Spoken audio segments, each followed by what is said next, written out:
cassette a été envoyée. On tourne toute la campagne, il monte au fur et à mesure et on diffuse le lendemain de l'élection. Là, ça c'est bien, on peut le faire, tu vois. Je vais les relancer. Je vous dis que je ne ferai pas de commentaires, je n'ai pas d'ailleurs pas de commentaires à faire là-dessus. Mais est-ce qu'ils sont partis sans laisser d'adresse? C'est scandaleux que je suis... C'est marrant, hein, c'est Par contre, tu dis bien parce que c'est très gestuel, c'est pas mal.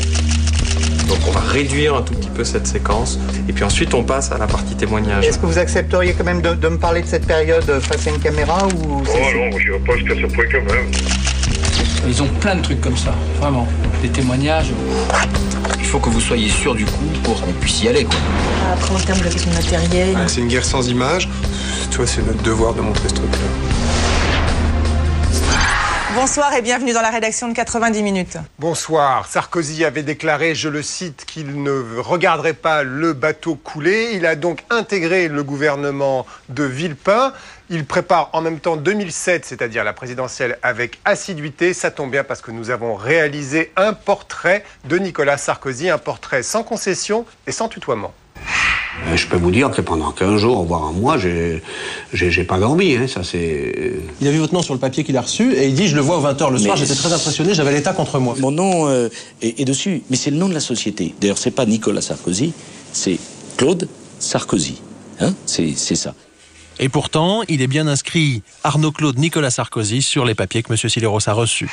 Seconde enquête, les gros bras du métro en état de dépression. Vous découvrirez comment la RATP serre la vis à ses agents de sécurité. Plusieurs vigiles ont porté plainte pour harcèlement moral. Il y aurait un cas. Non, mais il y a des dizaines de cas d'agents qui se plaignent de propos racistes, même xénophobes. Si ne pas laisser faire n'importe quoi, ça s'appelle harceler les gens, moi, je veux bien. Nous, on apporte une sorte de différence. Il est bien, ce gars. Je suis désolée, mais... Voilà, Nicolas Sarkozy a finalement accepté de rejoindre le gouvernement Villepin, mais c'est bien le séisme du non qui a lancé son compte à rebours. Nicolas Sarkozy a 22 mois pour devenir président. Les 22 mois qui nous séparent des prochaines élections décisives pour notre pays doivent être mis à profit pour fonder un nouvel espoir. Il nous faut décider d'un programme d'action innovant, courageux, ambitieux. Cela suppose, je n'hésite pas à le dire, un tournant majeur dans nos politiques économiques et sociales. Oui, ça y est, c'est parti. Nicolas Sarkozy, on va décidément en manger beaucoup dans les 22 mois qui viennent. Nous avions pris la décision, il y a presque un an maintenant, de soulever le capot, de regarder de quelle mécanique était faite cet animal politique un peu hors du commun. Et donc Véronique Robert et Jean-Baptiste Rivoire ont mené une enquête minutieuse, point par point, sur un personnage qui risque d'être dans notre avenir à nous tous, les Français. Oui, un long décryptage sur ses talents exceptionnels de communication, mais aussi ses talents d'illusionniste. Oui, notamment, c'est certainement l'homme politique qui a le plus intégré les techniques du marketing commercial et dans son discours. discours. En France, c'est l'homme politique qui a le plus décidé d'exposer sa famille devant les médias, notamment son épouse Cécilia Sarkozy, qui s'est beaucoup exposée un peu à l'américaine. Oui, absolument. Leur modèle, c'était Bill Clinton et Hillary, ce que les Américains appelaient le power couple, le couple de pouvoir. Évidemment, quand on s'expose à ce point-là, on court des risques. Et quand ça a commencé à tanguer pour leur couple, là, il y a quelques jours, toute la France l'a su très très vite et ça devait être un peu douloureux pour eux. C'est cette surexposition qui a donc alimenté toutes les rumeurs. Et puis il faut souligner que Nicolas Sarkozy a accepté de répondre à toutes les questions de cette émission, ce qui est assez rare. Ah oui, c'est suffisamment rare, en tout cas pour qu'on le note. C'est vrai que c'est... Bon, 90 minutes, si vous suivez, vous connaissez, c'est une émission qui est plutôt sans concession. C'est une émission où on ne tutoie pas les politiques, ni hors antenne, ni à l'antenne. Et il a accepté, même s'il a beaucoup hésité, hein, jusqu'à la veille, on n'avait pas le feu vert pour ce long entretien qu'il nous a accordé, mais tout de même, il nous l'a accordé et à aucun moment, il n'a exigé un droit de regard sur ce que vous allez voir à l'antenne. Donc c'est vraiment un produit indépendant et absolument sans pression, ce qui devient de plus en plus rare avec les politiques aujourd'hui. Vous voyez donc la longue enquête de Jean-Baptiste Rivoire et Véronique Robert avec Laurent Cogin.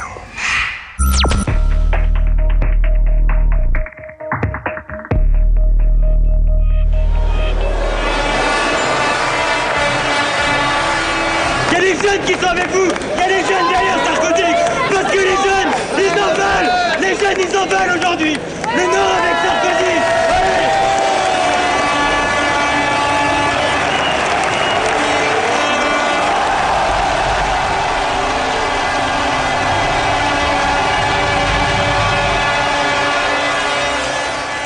j'ai appris, tout au long de ces longues années d'engagement politique, qu'il y a beaucoup d'épreuves sur la route de celui qui a un grand dessein. C'est le nouveau messie du peuple de droite. Quand il organise son sacre médiatique, il y met les moyens. C'est Nicolas Sarkozy.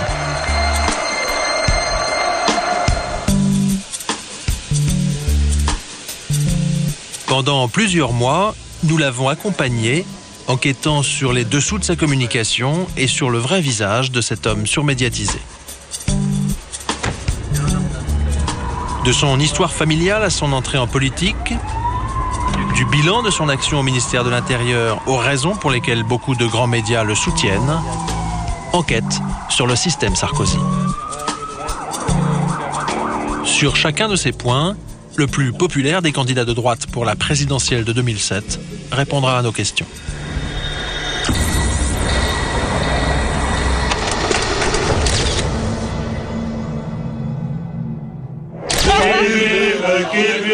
Qu'il vive à jamais.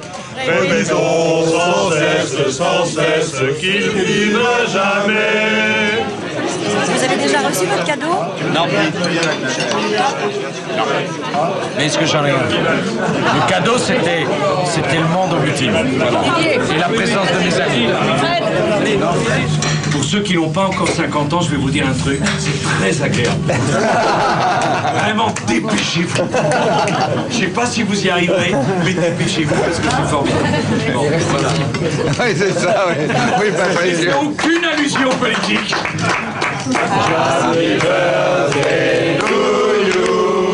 Un bel anniversaire pour ses 50 ans, une Légion d'honneur attribuée par Jacques Chirac. En ce début 2005, Nicolas Sarkozy fait la fierté de sa maman.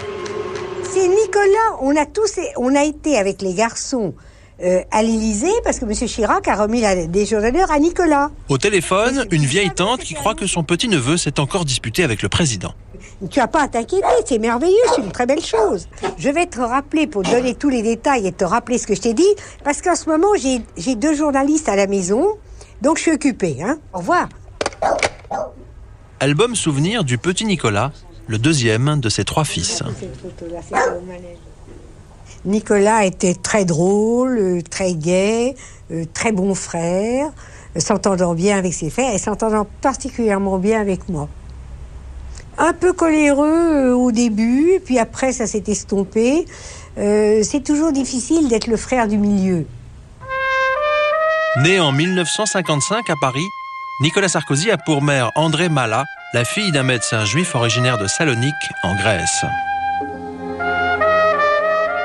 Ma mère a beaucoup travaillé, c'est elle qui m'a inculqué des valeurs qui sont celles que j'ai toujours eues. C'est que tu n'as que ce que tu mérites et il faut tout construire. Mon père est parti assez rapidement puisque moi j'avais 3 ans. Ce père, qui est parti quand Nicolas avait 3 ans, c'est Pál. Il vient d'une famille d'aristocrates hongrois. À la fin de la Seconde Guerre mondiale, quand l'armée rouge arrive aux portes de la Hongrie hitlérienne, la famille de Pál s'enfuit en Autriche. En 1948, il parvient finalement en France, où il rencontre André. En 1960, André et Pál se séparent, les enfants se retrouvent loin de leur père, une absence que Nicolas Sarkozy peine encore aujourd'hui à évoquer. Moi, je ne sais pas s'il m'a manqué. C'est un fait, c'est comme ça arrive à des tas de familles. Ce qu'il y a, c'est qu'à l'époque, je parle des années 60, une femme seule, divorcée, c'était beaucoup moins fréquent qu'aujourd'hui. Par exemple, on ne l'invitait pas, on l'invitait moins. Parce qu'une femme seule, dans un dîner, c'était gênant. Au fond de lui, il a plein de comptes à régler. Avec des gens qui l'ont méprisé, avec des gens qui n'ont pas cru en lui, ou pas cru en sa mère, ou en son père. Étudiant en droit, Nicolas Sarkozy trouve des petits boulots, un épisode que ses amis politiques adorent mettre en avant. Tous les mômes de Neuilly vont pas bosser chez le fleuriste le week-end ou chez le glacier pour se payer leurs études. Aujourd'hui, ce mythe de Nicolas travaillant pour payer ses études fait un peu sourire sa maman. Il vivait dans un hôtel particulier dans le 17e avec un grand-père chirurgien et une mère avocat. C'était tout de même pas l'horreur. Dans le col plus chic de Paris, c'était pas vraiment le drame, hein. Faut pas exagérer. L'été, Nicolas passe ses vacances en Gironde. Goût pour la séduction, besoin de revanche, il commence à se passionner pour la politique. Peur du communisme, milieu aisé, il s'engage dans les rangs des jeunes gaullistes. En 1975, il fait sa première télé et manifestement, il rêve déjà d'établir avec les Français un contact très direct. Oui, ce que tu dis est d'autant plus vrai qu'aujourd'hui, la moitié des chômeurs sont des jeunes, près de 500 000. Et pour eux, le problème du choix du métier, de l'entreprise où on va aller, ça n'a aucun sens. Il n'y a pas de travail et cela, c'est intolérable. Mais est-ce qu'il y a alors... Dans la foulée, le jeune Sarko participe à un meeting gaulliste dans le sud de la France. Il va se faire remarquer par Jacques Chirac. À Nice, au congrès de l'UDR, où il a vu Nicolas pour la première fois, où Nicolas, au lieu de prendre la parole pendant 2 minutes, a parlé pendant 20 minutes et a enthousiasmé toute la salle. Ça l'a marqué. Il était Premier ministre, il a été convoqué chez le Premier ministre le lendemain. On n'en voit pas non plus des masses, des mômes de 18 ans qui vous épatent. Donc il l'a fait venir. Ce soir, nous avons avec nous Nicolas Sarkozy, qui est étudiant, il a 23 ans. Pendant les législatives de 1978 à la télé, Sarkozy va sauver la mise à un de ses profs de fac, déstabilisé par la question d'un journaliste. Et quand vous présentez l'alternance comme ça, est-ce que ça n'est pas oui à l'alternance à condition que ça ne change pas? L'alternance est une procédure démocratique et qui doit être...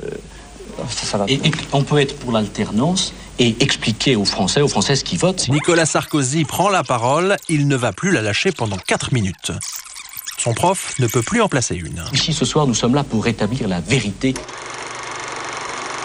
En 1981, il devient la star des jeunes chiraciens. Quand TF1 débarque, c'est lui qui se retrouve devant la caméra. Qu'attendez-vous de Jacques Chirac? Écoutez, les jeunes attendent que Jacques Chirac soit le président de la République dont la France a besoin. Nicolas Sarkozy séduit, il a l'énergie de ceux qui n'ont pas eu l'assurance qu'une place leur serait réservée. C'est vrai que parfois je bousculais un peu les portes alors qu'elles étaient ouvertes. C'est pas nécessaire. Mais bon, j'ai toujours eu ce sentiment qu'il fallait que je prouve, peut-être plus que les autres, parce que j'ai eu le sentiment que rien ne m'était donné. Et d'ailleurs, si vous regardez ma vie politique, j'ai toujours dû me battre plus que les autres. On m'a rien donné. Pour être maire de Neuilly, il a fallu battre Charles Pasqua, c'est pas rien à l'époque. En avril 1983, Achille Peretti, le maire de Neuilly, décède brutalement. Le conseil municipal doit élire un remplaçant. Pour conserver la ville, les gaullistes ont pensé à Charles Pasqua.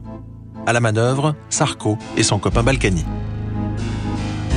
Charles Pasqua à la clinique allait se faire opérer le lendemain. On a rhabillé Pasqua, on l'a ramené chez lui. Charles a demandé à Nicolas de faire le tour un peu des conseillers municipaux pour voir quelle était la tendance. Très vite, le conseil municipal fait comprendre à Sarkozy que Pasqua, ancien représentant d'une grande marque de pastis, ne correspond pas vraiment à l'image qu'ils veulent donner de leur ville. Nicolas Sarkozy veut tenter sa chance, mais la direction du RPR ne lui fait pas confiance. Tout le monde lui a dit, Chirac, Ponce, tout ça, lui ont dit, pas question, c'est Charles qui doit y aller, etc. N'écoutant que sa bonne étoile, Sarkozy passe outre et à 28 ans, il est élu maire de Neuilly.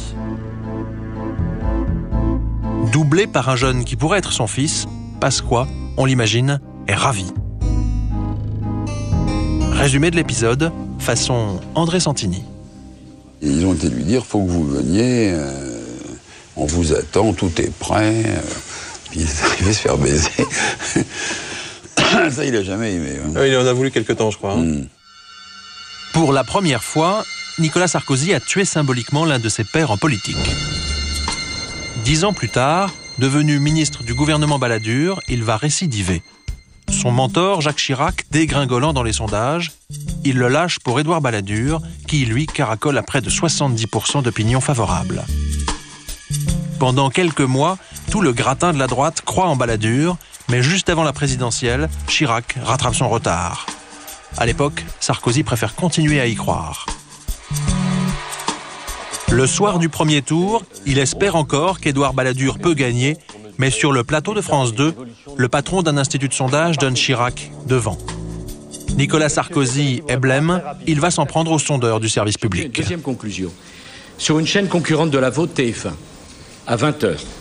La différence entre Jacques Chirac et Édouard Balladur est de 0,2 points. Et je dis, vous comprendrez que dans ce cas-là, je sois extrêmement prudent sur mes commentaires. Sous prétexte que l'Institut de Pierre Giacometti a fait des sondages pour Chirac, Sarkozy va tenter de le discréditer. Je n'ai jamais pris à partie M. Giacometti BVA. Il confirme ce que nous sommes un certain nombre à savoir, c'est qu'il est difficile d'être un expert indépendant et travailler pour un candidat. France Télévisions est heureuse de le découvrir. C'est une accusation assez grave. Non, c'est pas une accusation, c'est un fait. Quelques minutes après cette attaque, il se confirme que Chirac devance bien Balladur. Dans les jours qui suivent, Nicolas Sarkozy reçoit à la mairie de Neuilly 2 journalistes du Monde, accompagnés d'un caméraman qui les suit le temps de la campagne.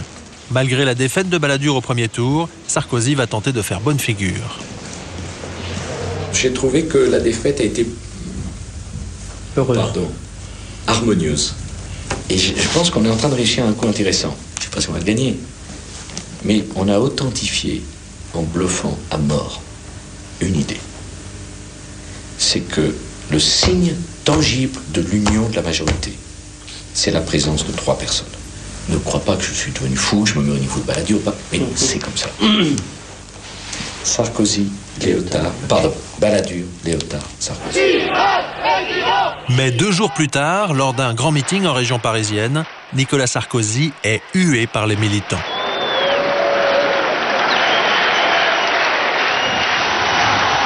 Chirac, lui, est plébiscité. Il va bientôt être élu président de la République.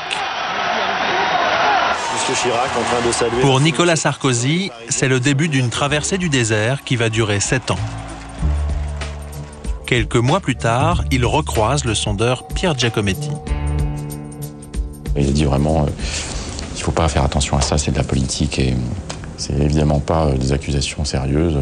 Il s'en est tranquillement excusé. Je lui ai dit, écoutez, si un jour je peux vous éclairer sur la situation de l'opinion en France, à un moment où il était au fond du trou, si vous avez besoin de tuyaux, de savoir un peu où on en est, etc., moi je suis vraiment à disposition. Donc il l'a très bien pris, il a trouvé ça très bien. Cette main tendue, Nicolas Sarkozy va s'en saisir pour tenter de mieux comprendre l'opinion, pour mieux l'amadouer. Sarkozy est sûrement l'un de ceux qui a le plus intégré le fait que c'était une donnée totalement incontournable. Début 2001, Nicolas Sarkozy publie un livre, pose dans les journaux avec sa nouvelle épouse, Cécilia, et fait son grand retour dans les médias.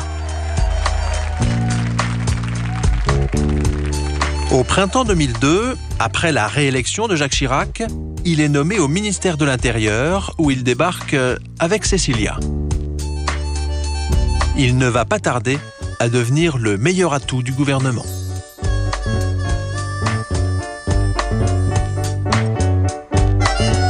Amer d'avoir dû renoncer à Matignon, Nicolas Sarkozy fait contre mauvaise fortune bon cœur, d'accord pour l'intérieur, mais pas trop longtemps. Il nous a dit, moi j'avais depuis 2-3 fois dans ma vie, comme il tutoie tout le monde, il tutoie. Mais de toute façon, moi, dans 2 ans, je me tire. Je me barre dans 2 ans. Il l'a pas dit qu'à moi, il l'a dit à plein de gens. Mais ça voulait dire quoi, ça? Mais ça veut dire qu'il avait très bien compris qu'à l'intérieur, il fallait pas s'enliser. Et le ministre ne va pas s'enliser. Très vite, il réunit 2000 commissaires de police à Paris et annonce le retour du tout répressif. La peur doit maintenant changer de camp. C'est aux délinquants de craindre les forces de l'ordre et pas à celles-ci de redouter de pénétrer dans certains quartiers. Au fil des mois, Nicolas Sarkozy va remporter d'incontestables succès. Police et gendarmerie sont placés sous une autorité unique et mieux répartie sur le territoire. La sécurité routière devient enfin une priorité nationale. Yvan Colonna, l'homme soupçonné d'avoir assassiné le préfet Erignac, finit par être arrêté. La police française vient d'arrêter Yvan Colonna, l'assassin du préfet Erignac. Pendant quelques mois, Nicolas Sarkozy est omniprésent dans les journaux télévisés. Pour ses amis politiques, il a eu raison de communiquer comme il l'a fait. Il faut faire de la mousse en politique. Si vous ne faites pas de mousse, on ne vous écoute pas, vous ne passez pas. D'accord, parce que lui, il fait beaucoup de mousse, parce qu'on voit beaucoup dans le 20. Il fait de la mousse délibérée. Il applique l'image subliminale, vous voyez. C'est quoi ça? Il faut que tous les jours, il y ait une carte postale qui parte. Il faut que tous les jours, il soit là. Et Nicolas Sarkozy va être là presque tous les jours. En décembre 2002, alors qu'il est devenu très populaire à droite, il connaît sa première apothéose médiatique lors d'un duel télévisé avec Jean-Marie Le Pen. C'est que je n'aime pas l'idée du droit du sang. Parce que qu'est-ce que ça veut dire, le droit du sang? Vous savez bien ce qu'ils en ont fait, un certain nombre. C'est la pureté. On ne devient français que par le sang. Qu'est-ce que ça veut dire, la pureté du sang? Mon père était étranger, ma mère était française. Est-ce que je serais français? Admettez que si je n'étais pas, ça serait dommage. Ce soir-là, sur France 2, Sarkozy fait un tabac. Près de 6 millions de téléspectateurs. Suite à l'émission, il prend l'habitude de faire commander par son ministère des études confidentielles pour savoir comment le public perçoit ses discours. En marketing, on appelle cela des post-tests. Témoignage de Pierre Giacometti, l'homme que Sarkozy avait conspué en 1995. 10 ans après, il est devenu son principal consultant en opinion. Il lui arrive, auprès des différents instituts, de réaliser des enquêtes qui permettent de mesurer le souvenir et la mémoire laissés de telle ou telle intervention télévisée importante. Cette technique, empruntée à l'industrie du marketing, tente de définir les goûts du consommateur pour vendre au mieux ses produits. La méthode est de plus en plus utilisée en politique, notamment par Nicolas Sarkozy. Ça ne plaît pas pour la religion. Si vous me permettez, pour moi, ce qui est très... Oui, j'essaye de travailler professionnellement. Vous êtes à l'écoute des gens, quoi. J'essaye. J'essaye. Je ne demande jamais un sondage. Sondage, beau miroir, qu'est-ce que je dois dire? Jamais. En revanche, j'essaye de regarder, après une émission, qu'est-ce que les gens ont compris, ont entendu de ce que j'ai dit. Vous, quand vous faites la grille de Canal+, vous faites des tests. Vous avez des mesures d'audience? Non, pas moi. Non, moi je fais un sujet parce que je juge qu'il doit être fait. Mais je ne sonde pas le public. Pardon, vous songez, vous sonderez, vous ou votre chaîne, l'indice de satisfaction des téléspectateurs sur l'émission et sur le travail que vous avez fait.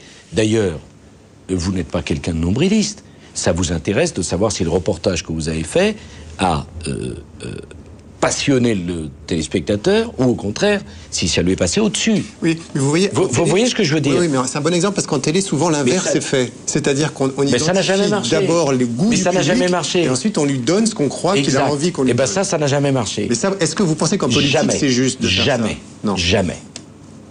Pourquoi? Je vais vous expliquer pourquoi ça ne peut pas marcher.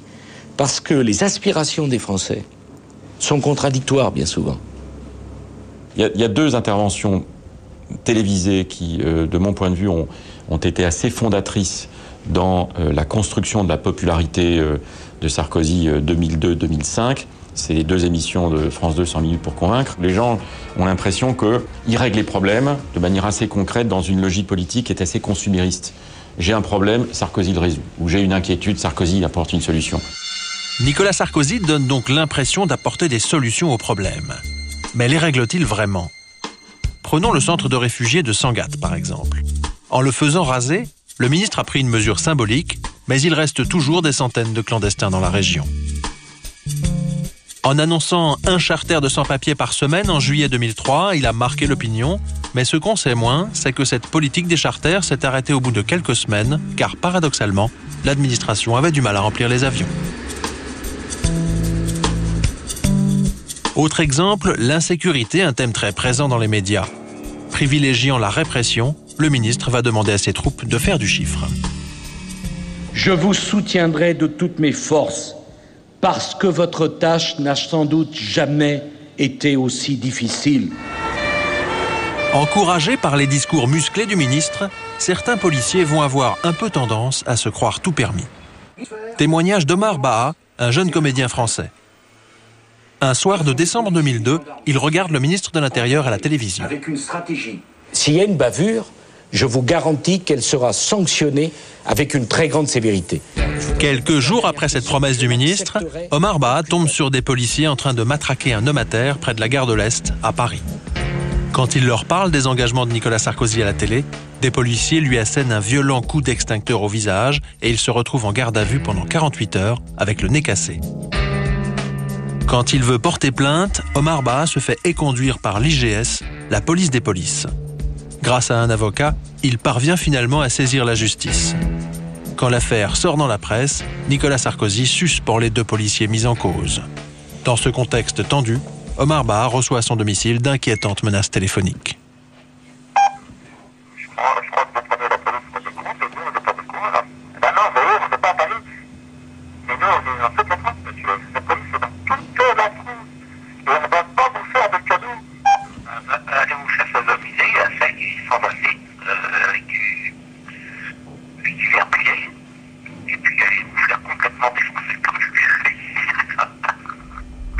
Et des coups de fil comme ça, Omar Bah en a reçu une douzaine. Je me souviens, dans un métro, une personne de couleur... Omar Bah. Oui, enfin, qui s'est fait casser le nez. Ouais. Bon. Lors d'une interpellation. Je me souviens très bien de ma réaction. Le rapport qui m'avait été donné disait que tout s'était bien passé. Et j'ai dit au responsable, mais pourquoi on se casse le nez comment? Il s'est cassé le nez tout seul, ce monsieur? Et c'est moi-même qui est suspendu...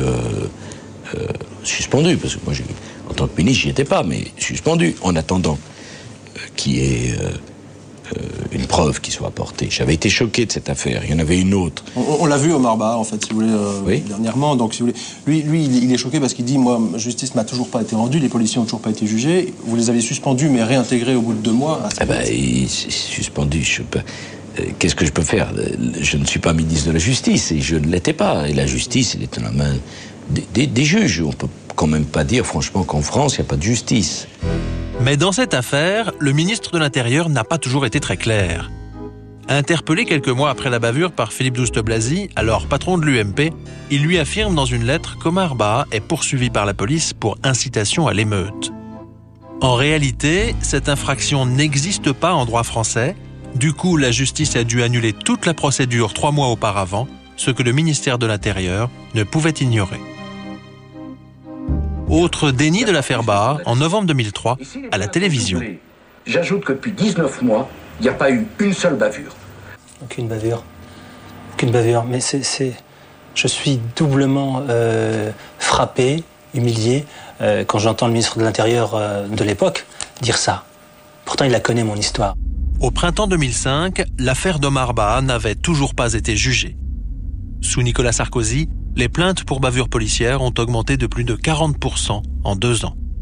Il y a encore 18% d'augmentation des plaintes en 2004. On a le sentiment là qu'il y a une montée de violence entre la police et les citoyens. Et on se dit, est-ce que si c'était à refaire, vous auriez peut-être pas un discours un peu moins... Vous les avez encouragés, les policiers. La question c'est, est-ce qu'en remobilisant la police, j'augmente le nombre des bavures? Eh bien moi je pense que non. Je pense qu'au contraire, c'est une police démobilisée, non hiérarchisée, non animée, où il y a plus de risques de bavure qu'une police soutenue et qui, parce qu'elle est soutenue, sait que je n'accepterai rien. Cette fermeté, Éric Blondin, patron d'un petit syndicat policier très attaché à la déontologie, n'en a pas constaté les effets sur le terrain. Quand Sarkozy était à l'intérieur, il avait encore plus de mal à raisonner certains de ses collègues.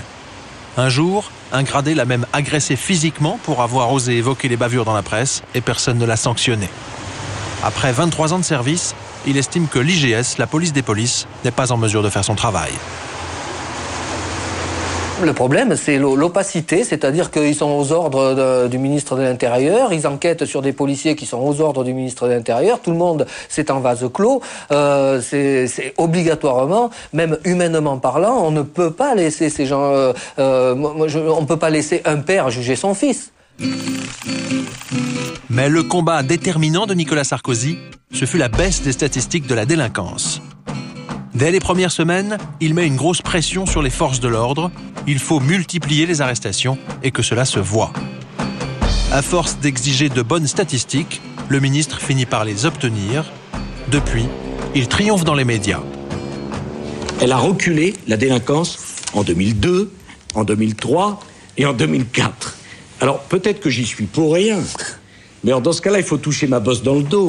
Parce que dans ce cas-là, c'est de la chance. Et vous savez, la baraka, ça fait partie de la bonne gestion. Mais pour les opposants politiques de l'ancien ministre de l'Intérieur, la pression qu'il a mise sur les préfets a pu fausser la donne. Il est convoqué en disant ça va pas. Donc le préfet il repartait chez lui, il appelait son directeur de la police en disant écoutez, le mois prochain, essayez d'avoir des bons chiffres, quoi. Début 2003, Sarkozy va mettre lui-même la pression sur les policiers de Toulouse. Nommé sous Lionel Jospin, le patron de la police locale privilégie le contact avec la population, qui est encouragé à porter plainte en cas d'infraction. Nicolas Sarkozy ne veut plus de cette police de proximité. Il va profiter de la présence des caméras pour lui régler son compte. Le travail de prévention que vous faites est très utile. Mais vous n'êtes pas des travailleurs sociaux. Organiser un match de rugby pour les jeunes du quartier, c'est bien. Mais c'est pas la mission première de la police. La mission première de la police, l'investigation, l'interpellation, la lutte contre la délinquance. Quand je regarde les chiffres de 2001, 2002, ça me donne mal à la tête, mais en 2001...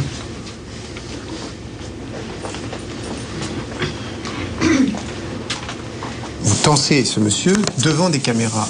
Vous avez la conscience que vous le faites, que ça va être médiatisé au moment où vous le faites? Je tense devant des caméras, je suis ministre de l'Intérieur, et il est tout à fait normal que quand je prends des décisions, celles-ci soient médiatisées. Et j'ai voulu dire que c'est pas parce qu'on est policier, il y avait plus d'arrêts de travail que partout ailleurs. Bon, il faut dire les choses comme elles sont. Ça travaillait pas. Voilà.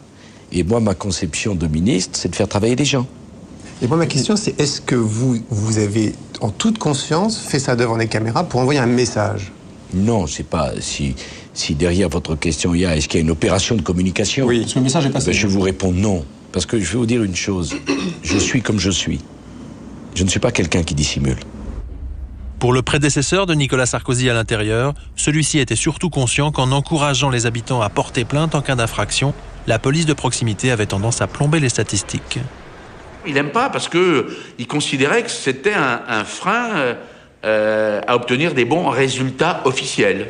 C'est-à-dire c'est-à-dire que ça avait tendance, dans un premier temps en tout cas, à faire monter les chiffres, des statistiques. Mais moi je voulais qu'elles soient vraies, les statistiques. Depuis quelques mois, la fameuse baisse de l'insécurité, tant vantée sous Sarkozy, suscite de plus en plus d'interrogations. Pour Alain Bauer, ancien conseiller de Michel Rocard, que Nicolas Sarkozy a nommé à la tête d'un observatoire de la criminalité, on a certes mieux sécurisé les logements et les voitures, mais les agressions physiques contre les personnes, elles, ont été multipliées par 5 en 10 ans. Tout va bien, il ne se passe rien. C'est l'indicateur de la violence qui est l'élément important. Or, cet indicateur-là, sous Sarko ou sous qui que ce soit d'autre, a continué imperturbablement à monter de 1994 à cette année. Pour André Santini, tout cela est bien compliqué. L'essentiel, c'est que les Français aient eu l'impression d'être plus en sécurité. Quand vous voulez, par exemple, lutter contre le bruit sur une route, il n'y a rien de mieux qu'un mur en béton. C'est atroce, c'est affreux. Eh bien, quand vous mettez 2 rangées d'arbres, ça ne sert à rien. Vous prenez l'appareil, vous regardez, ça n'arrête rien.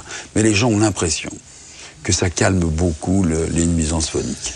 L'insécurité, c'est pareil. L'important, c'est que ce problème de l'insécurité n'est plus la préoccupation essentielle. C'est-à-dire que les gens ont l'impression que ça va mieux. Oui. L'impression. Mais c'est toujours l'impression en matière de sécurité. Il fallait dire, je m'en occupe, je montre du bleu partout. Et il y avait du bleu partout. Et donc les Français n'attendaient pas de sa part des résultats. Ils attendaient que pour la première fois, quelqu'un leur dise, je m'en occupe de ce truc-là. Il l'a fait. Et à force de montrer du bleu partout, Nicolas Sarkozy va séduire l'extrême droite. En mai 2004, une étude affirme même qu'il est très populaire dans l'électorat du Front National. À gauche, en revanche, il inquiète. Certains dénoncent la pression qu'il fait subir aux prostituées, d'autres le caricaturent avec un flashball. Sarkozy flaire le danger. Dans la tactique politique de Sarkozy, il y a toujours cette idée de travailler sur l'ensemble des segments, des cibles, et de ne jamais laisser penser qu'il serait définitivement orienté et étiqueté de droite. Et donc il va essayer de chercher un certain nombre de terrains, y compris de terrains sur lesquels il peut avoir un certain nombre de convictions, où il va essayer de corriger le tir. Par exemple, la double peine ? La double peine. La double peine, une réglementation particulièrement cruelle qui veut qu'après une peine de prison, certains délinquants de nationalité étrangère soient expulsés vers un pays d'origine dont ils ne parlent souvent même pas la langue. Interpellé sur la question en mars 2003 par des personnalités comme le réalisateur Bertrand Tavernier, Nicolas Sarkozy accepte une réforme, mais il prévient qu'il aura du mal à convaincre son camp. Moi, je vais me retrouver au Parlement. Je voudrais rappeler quand même ça. Je vais avoir à convaincre une majorité. En juillet 2003, dans le cadre d'une loi très sévère sur l'immigration, le ministre de l'Intérieur parvient à faire voter par l'ensemble de la classe politique une réforme symbolique de la double peine, réforme que la gauche n'avait pas osé entreprendre. Sans doute, nous aurions dû avancer sur la double peine. Sarkozy, il l'a fait, il a bien fait de le faire. Cher Jean-Pierre, c'est ce qui m'a conduit à te proposer d'abolir la double peine. Elle était injuste et les socialistes n'avaient pas osé la réformer parce qu'ils avaient peur du peuple. Il fallait la supprimer. Je l'ai supprimée. J'étais pour la double peine et je l'ai supprimée. Bon, parce que j'ai réfléchi. Voilà. Et pourtant, sur le terrain, la double peine n'a toujours pas été supprimée. Ça ira en Algérie, vous serez en sécurité? Pour beaucoup d'avocats spécialisés, les termes de la loi sont si contraignants qu'elle est quasiment inapplicable. On va leur parler? La loi est tellement compliquée, demande tellement de choses aux double peines, de preuves, etc. Elle est tellement compliquée qu'elle est quasi inapplicable. Actuellement, elle est appliquée, on estime pour la double peine administrative à peu près 500 personnes sur plusieurs milliers, voire plusieurs dizaines de milliers. Et sur la double peine judiciaire, on n'a pas de chiffres, mais les échos qu'on a des différents tribunaux, c'est pas bon du tout, du tout. Donc c'est inapplicable en réalité. Exemple, l'histoire de Bouddha, un jeune rappeur de Seine-Saint-Denis. Dans les années 90, il est condamné dans une affaire de drogue, envoyé en prison, puis expulsé vers la Tunisie, un pays d'origine qu'il ne connaît quasiment pas. En 2003, alors qu'il est toujours victime de la double peine, un réalisateur de cinéma demande à Nicolas Sarkozy de régulariser sa situation. Dans sa réponse, le ministre promet que sa loi devrait permettre de résoudre le cas de Bouddha. Cette lettre, elle est datée de 4 juin 2003. On est aujourd'hui en novembre 2004, donc plus d'un an et demi après, et Bouddha n'est toujours pas régularisé. Qu'est-ce que ça veut dire? Moi, la question que je pose, c'est aujourd'hui, si on fait des lois, est-ce que c'est pour être appliqué ou c'est pour faire du cinéma? Moi, j'appelle ça la politique paillette. La classe politique unanime a voté ça. Le seul député qui est venu vérifier, c'est M. Pinte. Le seul député. Et les autres qui ont voté, ils viennent pas voir si cette loi est appliquée? Nous sommes législateurs. Nous avons voté une loi et elle n'est pas appliquée. C'est très frustrant. Je dirais, à la limite, dans certains cas, c'est scandaleux. Il y a des jours, pas seulement avec Bouddha, mais avec beaucoup d'autres, j'ai honte.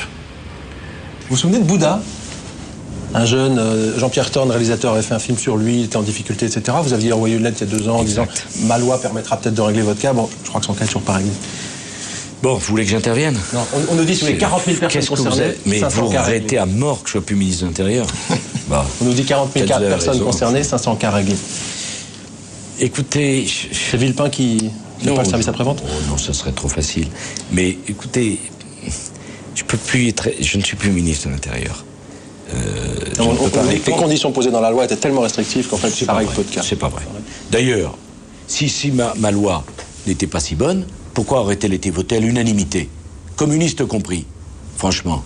Alors vous savez ce proverbe, hein, quand je me scrute, je m'inquiète, quand je me compare, je me rassure. Franchement, il y avait certainement matière à faire mieux, mais enfin, il fallait pas se gêner. Mais je crois avoir fait sauter un verrou psychologique autour de cette double peine. Mais entre faire sauter un verrou psychologique et supprimer vraiment la double peine, il y a encore un peu de chemin à parcourir. 2004, Nicolas Sarkozy est devenu ministre de l'économie. Il se concocte un petit voyage aux États-Unis où il est suivi par une équipe de France 2. Là, d'un coup d'œil, Sarkozy vérifie que notre équipe est bien passée au travers des contrôles du département d'État. Car l'administration américaine ne tenait pas à ce que cette poignée de main soit filmée. Dans une université près de New York, il lance un cri d'amour à l'Amérique. French people like Americans. The dream of French families is to have their young people come to American universities. When we go to the movies, it's in order to see American movies. When we turn on our radios, it's to hear American music. And when our children learn languages, the first language they learn is English. We like the United States. If you were to be elected, hypothetically speaking, president of the republic. Ça, j'ai tout de suite compris. Please repeat your question. Sarko, il est accueilli là-bas parce qu'ils ont senti en lui la fibre de l'homme d'État libéral à l'américaine. French journalist called me Sarkozy the American. Let me tell you one thing. I am proud of it. Ce que Nicolas Sarkozy admire dans le modèle américain, C'est l'économie, l'énergie et la croissance, mais aussi un droit du travail plus flexible, plus favorable aux chefs d'entreprise. Une économie qui crée plus d'emplois, mais des emplois plus fragiles, plus précaires. Nous avons 2 fois plus de chômeurs que les Anglais, les Américains, les Australiens et quelques autres. Qui ont plus de pauvres en revanche, puisqu'il y a le phénomène des working poor. Honnêtement, d'abord, vous avez raison, c'est pas le paradis non plus.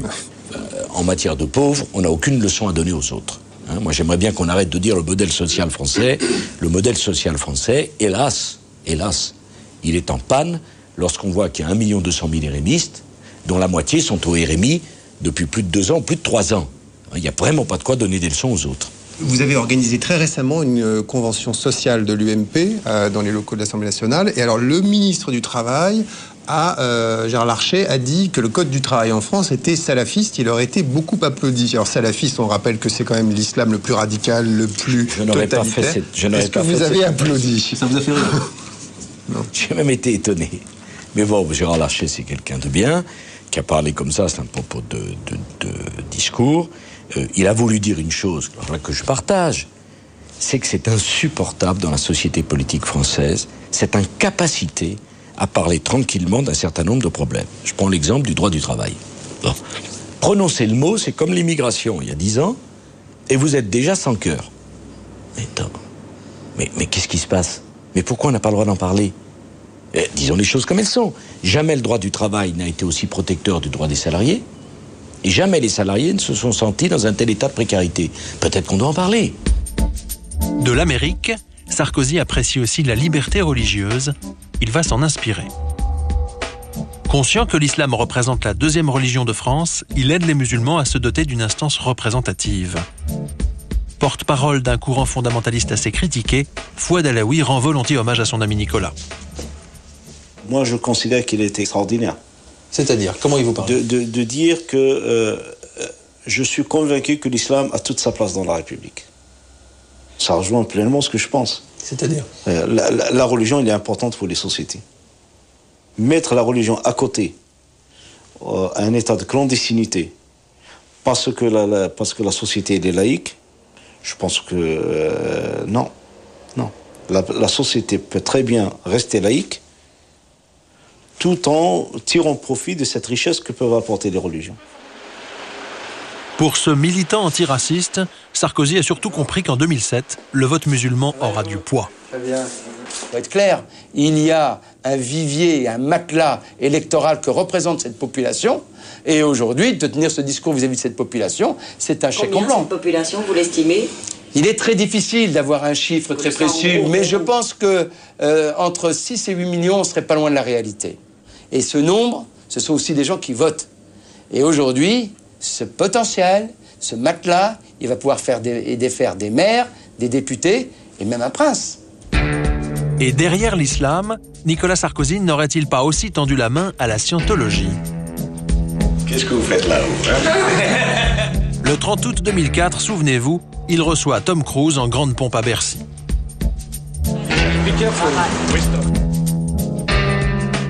Star d'Hollywood, Tom Cruise est aussi l'un des plus célèbres ambassadeurs de l'église de Scientologie.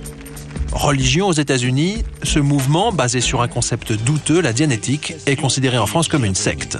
Vous êtes sur le seuil d'une aventure à la découverte de vous-même grâce à la dianétique. Le soir de son passage à Bercy, Tom Cruise a les honneurs du 20h de TF1. Vous avez vu cet après-midi Nicolas Sarkozy, c'est à votre demande, c'est à la sienne. Comment s'est passé cet entretien?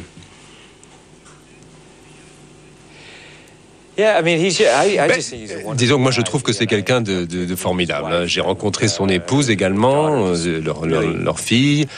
C'est des gens extraordinaires, des gens formidables. Le 20h, des dizaines d'articles dans les journaux pour la porte-parole de la scientologie qui peut difficilement communiquer en France. Le coup de pub était inespéré. L'impact médiatique que ça a eu, je veux dire, on a fait plus de 100 médias positifs, je dirais, quoi, ce qui est très rare. C'était extrêmement positif, quoi. Je pense que Sarkozy l'a fait pour aussi son image, quoi, je suppose. C'est-à-dire recevoir une star internationale, c'est toujours bien, quoi, je veux dire. Je pense que c'est intelligent de sa part aussi, quoi. Non, pour sa carrière politique. Tout le monde y a trouvé son compte. C'est ça qui est bien. Quand tout le monde trouve son compte, c'est un bon deal, quoi. Hein? Un deal qui a choqué Roger Gonnet. Ancien responsable de la scientologie dans la région de Lyon, il en combat aujourd'hui les dérives qui ont débouché sur des condamnations pour non-assistance à personne en danger ou extorsion de fonds. Dans ses archives, un document de 1969 qui recense les objectifs secrets de la scientologie. Alors, déjà, vous avez ici dépopularisé l'ennemi jusqu'au point de l'effacer totalement. Et puis vous avez des choses telles que la cible 3, prendre le contrôle ou obtenir l'allégeance des personnalités politiques clés. Alors, qui est M. Sarkozy, sinon une personnalité politique clé? Eh bien, c'est ce que fait la Sciento, ou ce qu'a tenté déjà la Sciento, mais même avant Sarkozy, bien entendu. Il n'y a pas qu'avec lui. Il y a eu des sénateurs qui ont failli se faire avoir, il y a différentes personnes. Quand Nicolas Sarkozy était à l'intérieur, le ministère avait déjà cédé à certaines pressions de la scientologie. Exemple. En 2002, la secte lance une campagne de déstabilisation contre Yves Bertrand, le patron des renseignements généraux, considéré comme hostile au mouvement. Du bout des lèvres, le plus proche collaborateur de Nicolas Sarkozy au ministère raconte. L'église de Scientologie, à plusieurs reprises, a écrit au ministre pour se plaindre, et au Premier ministre aussi, à ma connaissance, de l'excès de reproches qui lui étaient faits par les pouvoirs publics. Bon, ces prises de position, d'autres également, ont entraîné le gouvernement à recadrer un peu le dispositif en matière de surveillance des sectes afin que celle-ci soit identifiée comme telle dès lors qu'elle présentait un réel danger pour les personnes. Ce qui n'était pas le cas de l'église de Scientologie, par exemple. Ce qui ne semblait pas effectivement patent. Se sentant en terrain favorable, la scientologie va carrément demander la tête de l'un des meilleurs policiers anti-sectes des renseignements généraux, le lieutenant Palisson. Le seul crime de ce fonctionnaire, à qui sa hiérarchie a interdit de nous parler, avoir rédigé une thèse sur la scientologie et l'avoir rendue consultable sur Internet. Est-ce que c'est ça? Est-ce que c'est lui? Ah oui, c'est lui le flic qui s'est fait virer. Alors quand même, ça sort en France quand même. Ah bah bien sûr, mais tout n'est pas gagné, je veux dire. Hein. Dans la section secte du ministère des renseignements généraux au ministère de l'Intérieur, on peut voir que les policiers qui est un opposant notoire. Comment voulez-vous que les rapports qui remontent, qui sont renvoyés soient neutres? Pour déstabiliser ce policier qu'elle juge partial, la scientologie va tout tenter. Pour commencer, elle écrit au ministère de l'Éducation nationale pour exiger l'annulation de la thèse du lieutenant Palisson. C'est l'échec. Daniel Gounod tente alors de faire pression sur l'éditeur suisse du policier, mais il résiste également. La scientologie contacte finalement le ministère de l'Intérieur et là, surprise, elle obtient que le policier soit renvoyé de la section secte. Il m'a pas répondu, si vous voulez. Mais je sais que s'était passé quelque chose, donc j'ai apprécié, quoi. Donc ça suffit, pas besoin d'avoir des excuses. Voilà, là, vous vous dites on a été entendu, quoi. Voilà. 2 ans après, alors que l'affaire est sortie dans la presse, le ministère de l'Intérieur continue à assumer d'avoir écarté le policier. Au téléphone, on nous explique qu'il était partisan et que même s'il n'avait commis aucune faute, il était normal de l'écarter suite aux pressions de la scientologie. On nous dit aussi que la police conserve la même vigilance à l'égard de la secte, une affirmation démentie par la scientologie elle-même.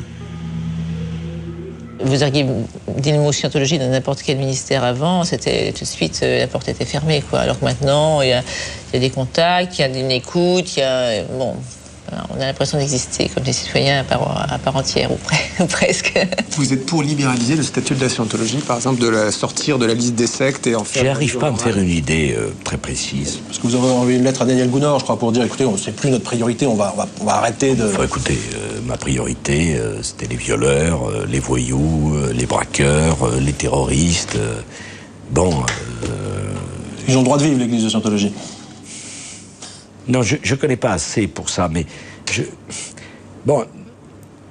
j'ai clairement voulu réorienter les renseignements généraux vers autre chose que le renseignement syndical, politique. Ou sectaire. Non, les sectes, non, mais l'autre fou du monde à Rome, je sais pas si je devrais dire ça comme ça, mais quand c'est un comportement délictuel, ça, moi, si les gens vont tous les matins à la messe ou qui font leur prière 5 fois par jour, j'ai rien à y redire. C'est-à-dire, c'est pas, ou quelle est leur vie sexuelle, ou quelle est leur croyance. Moi, je suis pour une société de liberté, qui ne veut pas dire une société qui tolère tout. Bon. Mais sur ce cas de ce policier, je vous garantis, c'est pas une décision qui m'est remontée. C'est tout à fait impensable que la République se prive d'un grand spécialiste extrêmement compétent et en plus de ça, qui est aussi proche du droit que peut l'être Palisson. Ça, c'est une évidence que ça ne devrait pas arriver, quoi. Malgré tout, en 3 ans au gouvernement, Nicolas Sarkozy aura réussi à retourner l'opinion en sa faveur et à se construire une stature de présidentiable.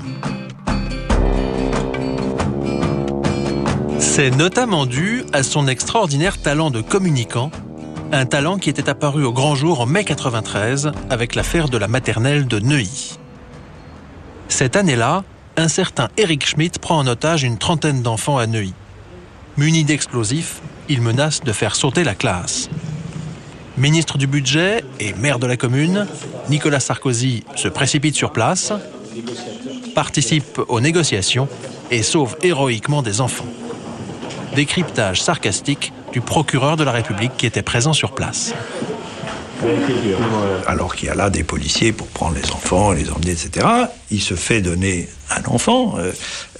Bon, admettons, pourquoi pas, qu'ils mettent la main à la pâte, et puis c'est chaleureux d'avoir un enfant dans les bras.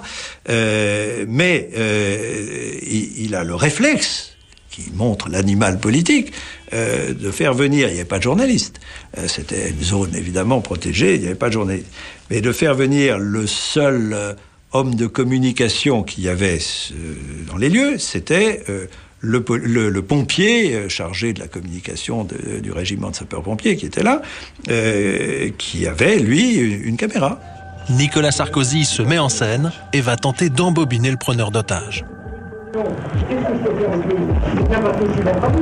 Se rendant compte que le ministre bluffe, celui-ci rompt les négociations. Du coup, Charles Pasqua écarte Nicolas Sarkozy de l'opération. Mais dans cette affaire, l'opinion ne retiendra que le courage physique dont a fait preuve le ministre du Budget. En septembre 1993, il fait son entrée au prestigieux baromètre Sofres, Figaro Magazine. Au fil des années, avec Cécilia, sa nouvelle épouse, ils vont faire voler en éclats la frontière vie privée, vie publique. En 2002, pour Envoyé spécial, Cécilia fait du jogging, rend visite aux policiers du RAID, mais c'est aussi une super maman. À l'époque, le couple qu'elle forme avec Nicolas est perçu comme indestructible. Nicolas Sarkozy sait qu'au-delà des aléas du destin, il pourra toujours s'appuyer sur Cécilia et vice-versa. Aujourd'hui, Nicolas Sarkozy n'hésite plus à mettre en scène les stars de la politique ou du showbiz qui le soutiennent. Simplicité aussi. Good luck, Nico. Comme on dit chez nous, Inch'Allah. Bonne route. Longue route.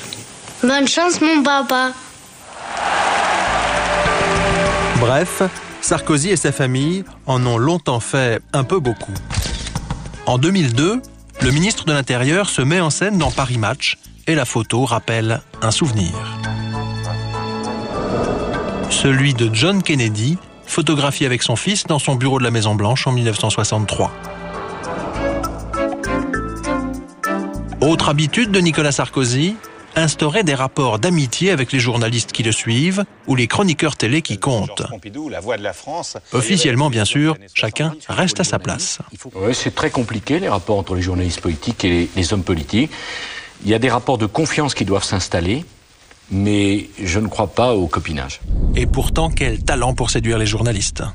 Mais monsieur Leclerc, qu'est-ce que vous feriez vous-même? Imaginez que vous avez une dette, ce que je ne peux pas croire, et que votre employeur vous augmente. Encore plus invraisemblable. Je le confirme. Enfin, je m'autorise ça parce que, bon, j'ai beaucoup de sympathie. Enfin, chacun l'aura compris. Et quand des confrères du Monde veulent conserver leur distance, c'est pas toujours facile. Oui. Bon, vous avez directement vécu les hauts, les bas. Est-ce que tu veux que je te vous vois. Alors bon, alors oui, et si tu tutoies, mais enfin c'est très compliqué. Ah bon, elle déteste. Ah bon, très bien. Que tu m'as forcé à se tutoyer. Ah bon, ben non, si vous voulez que je vous voie, moi je vous vois difficilement. Merci, hein. C'est nous. Merci beaucoup et bon voyage. Mais le meilleur atout de Nicolas Sarkozy, c'est peut-être les liens d'amitié qu'il a su établir au fil des années avec Martin Bouygues, patron du premier groupe de BTP français et propriétaire de TF1. Martin Bouygues est un de mes meilleurs amis, je l'aime énormément. Nous nous connaissons depuis le début des années 80. C'est le père de Martin qui nous a présentés. Il est même le parrain de mon fils. Et j'ai été son avocat lors du raid des Bolloré contre lui. Une amitié quasi familiale avec le propriétaire de TF1, dont il fut l'avocat. Des relations privilégiées avec les journalistes qui comptent. En 20 ans, Nicolas Sarkozy a su tisser de solides réseaux d'influence. Pour certains, il est même devenu un peu trop puissant. À la fin de notre enquête, nous rencontrons 2 citoyens à qui Nicolas Sarkozy fait peur. Le premier est propriétaire d'un petit immeuble en région parisienne. Il a eu affaire au cabinet d'avocats de Nicolas Sarkozy. Le second, chef d'entreprise, a eu à en découdre avec Sarkozy, président du Conseil général des Hauts-de-Seine. Commençons par Antonio Sileros, le petit propriétaire de Levallois. Depuis des années, la commune, dirigée par Patrick Balkany, tente de l'exproprier pour récupérer son petit immeuble. Balkany explique qu'il veut y construire des logements sociaux. Pour le déloger, il a fait appel au cabinet d'avocats qui défend traditionnellement la mairie, celui d'Arnaud Claude et de Nicolas Sarkozy. Pour une parcelle de 465 mètres carrés constructible aux portes de Paris avec un immeuble de 2 étages et un grand terrain, le cabinet Arnaud Claude Nicolas Sarkozy n'a proposé à Antonio Sileros que 279 000 €, à peine le prix d'un petit appartement à Levallois. Ces dernières années, le terrain a pourtant été évalué par des experts à plus d'1 million d'euros. Pour cet agent immobilier, c'est même 1,3 million, 4 fois ce qu'on a proposé à M. Sileros. C'est pas normal qu'on achète le bien peut-être en dessous de la valeur, mais qu'on l'achète au bon prix. Et non pas à ras du sol, et puis monsieur avait construit pour plusieurs années, il y a les enfants derrière, c'est un patrimoine. Dans cette affaire, Nicolas Sarkozy n'est évidemment pas responsable de la somme que son cabinet a proposée à M. Sileros. Mais en tant qu'actionnaire du cabinet, il perçoit des dividendes quand les affaires marchent bien, et quand il est devenu ministre en 2002, il a décidé de maintenir le cabinet à son nom. C'est cela qui a impressionné Antonio Sileros. Je peux vous dire que pendant 15 jours, voire un mois, j'ai pas dormi. Hein. Ça, c'est vraiment affolant. Hein. J'aurais préféré ne pas les voir, c'est-à-dire contre moi, parce que là, j'ai l'impression d'être confronté à l'État, à toute la France. Hein. Donc, ça me fait peur, quoi. Moi, je ne suis qu'un tout petit. Hein. Mais enfin, si c'est quelqu'un de raisonnable, comme je le pense, il doit être pour la justice, quand même. Bon, est-ce qu'il est ou il n'est pas? Ça, je répète, je n'en sais rien. Mon nom est dessus, mais c'est le nom de la société. D'ailleurs, c'est pas Nicolas Sarkozy, c'est Claude Sarkozy. Hein, c'est ça. Et pourtant, il est bien inscrit Arnaud Claude Nicolas Sarkozy sur les papiers que M. Sileros a reçus. Il a vu votre nom sur le papier qu'il a reçu et il dit « Je le vois aux 20h le soir, j'étais très impressionné, j'avais l'État contre moi. » Il l'a senti comme ça? Non, c'est un monsieur qui sait bien faire, là. Il a senti comme ça. C'est pas moi qui l'avais contre lui. Je ne me suis jamais plaidé, je me suis jamais occupé, je ne l'ai jamais vu, j'ai rien dit. Il se trouve que je suis propriétaire d'un tiers d'un cabinet d'avocats qui s'appelle Claude Sarkozy. Excusez-moi, c'est comme ça. Alors, la loi me fait obligation de mettre le nom sur le papier en tête parce que c'est de la même façon que vous avez une étude de notaire qui s'appelle Dupont-Durand. Monsieur Durand peut avoir une autre fonction, c'est pas pour ça que ça change. Certes, la loi permet à Nicolas Sarkozy de mettre son nom sur sa plaque d'avocat, mais elle ne l'y oblige pas. C'est un choix qu'il a fait, et ce choix impressionne régulièrement les adversaires de son cabinet d'avocats. Le deuxième citoyen en conflit avec Nicolas Sarkozy est le chef d'une petite entreprise de technologie de l'information. L'histoire commence en 2003 dans le département des Hauts-de-Seine. À l'époque, ce n'est pas encore Nicolas Sarkozy, mais Charles Pasqua qui préside le conseil général. Parmi ses projets, développer la vidéosurveillance dans les collèges. La vidéosurveillance, on a fait des essais. On va la généraliser dans tous les collèges. Un appel d'offres est alors lancé. Compétent et pas cher, le petit chef d'entreprise Philippe Schwartz s'apprête à remporter le marché. Il est alors approché courtoisement par un concurrent qui veut être associé à son projet. Petit détail, ce concurrent, VisioWave, a TF1 pour actionnaire majoritaire. Quelques semaines plus tard, c'est la petite entreprise de Philippe Schwartz qui remporte bel et bien le marché. Étrangement, la filiale de TF1 saute de joie, Elle annonce qu'elle va en informer aussitôt Patrick Lelay, le patron de TF1, chaîne du groupe Bouygues. Mais c'est votre victoire, c'est pas celle de Bouygues. Oui, non, c'est notre victoire, mais là, c'est le début d'un grand malentendu. Ça va être extraordinaire. C'est-à-dire parce que derrière cette victoire, Guillaume Warche, qui est le PDG de cette société de Bouygues, VisioWave, vient me voir et me dit vous avez gagné, c'est bien gentil, maintenant on veut être au cœur de la solution. C'est qu'il réinsiste pour être dans le marché. Oui, mais au cœur. C'est-à-dire que c'est en fait toute l'intelligence du système, comme on dit, ça serait lui. Je lui dis, attendez, on a déjà eu des conversations, et puis deux, les choses ont été claires, puisqu'il y a eu à peu près 30 ou 40 témoins. Devant la commission d'appel d'offres, il était clair que votre solution est auxiliaire. Il nous dit, si vous le prenez comme ça, vous réfléchissez, mais vous le prenez comme ça, le marché, vous ne l'aurez pas.